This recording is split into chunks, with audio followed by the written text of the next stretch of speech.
So the generating function for walks from point I to point J, this is the formula. So the generating function for walks from I to J, it's a function in the algebraic sense, so it has a variable. We're going to call the variable z here. It's a sum. This giant sigma means sum, where n, this n here and here, goes from 0 up to infinity, and we take z to that power times these coefficients, a, n, i, j. Now, what are those? That's some weird math notation. It just means the number of n-step walks from I to j. Well, we just talked about how the number of n-step walks from I to j is my adjacency matrix, and then the number of steps is the power. So the adjacency matrix to the n power, and then to go from I to j, I look at whatever's in the ith row and the jth column. If we were going from 2 to 4, in the last example, we looked at the second row and the fourth column. So in general, we want to look at the power tells us the number of steps. We wanted 3-step walks in the last bit, so we looked at a cubed, a to the third power. And if we want to know from I to j, we look at the ith row and the jth column. So this is what it looks like in general. And for part 4, all part 4 is asking you to do is take this formula and plug in I equals 1 and j equals 3.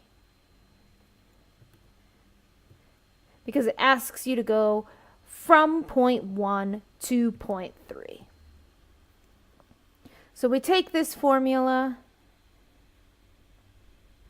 and we plug in points 1 and 3. And we're going to be taking the sum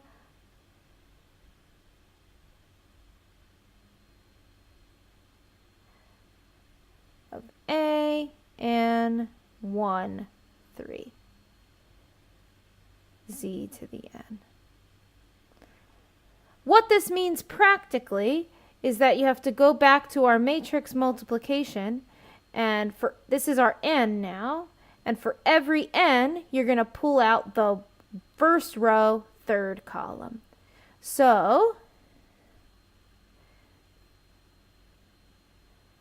Fij of z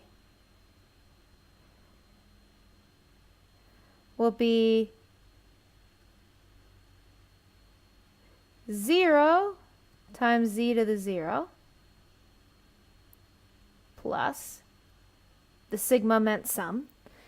To get my z to the first power, I look at just a to the first power and I take this number, so 0.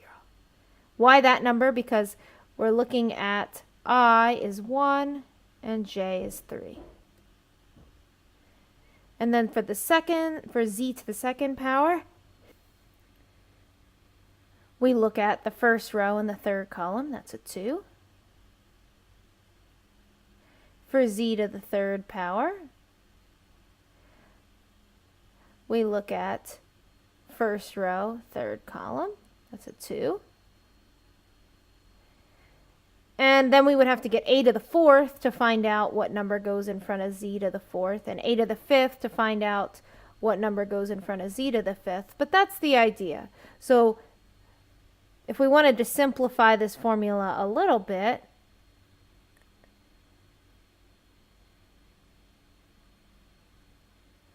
we've got a 0 and another 0, and then we have 2z squared, 2z cubed, and then we would have to do more multiplications to find the explicit numbers that would go here. But the idea is to fill in the exact formula. It's asking for the generating function for the walks from point 1 to point 3, so you really want to look at row 1, column 3 for each of these matrices. So that last bit is a little more complicated, but in general, this is not an impossible problem. I know that the movie makes it sound like he's done the impossible, but they needed a problem that could actually be solved to put on the board, and to put the answer on his bathroom mirror. So it looked very scary, but it comes down to counting the lines in this picture, doing some matrix multiplication, which, yes, looks complicated the first time you see it, but it is a very common, very basic algebraic operation that any, college math major would have seen before. Wouldn't require graduate work in mathematics. The generating functions are really a combination of two areas of math, algebra and analysis. So those have a little bit more behind them, but it boils down to this formula and then filling in the answers from our matrices that we've already computed.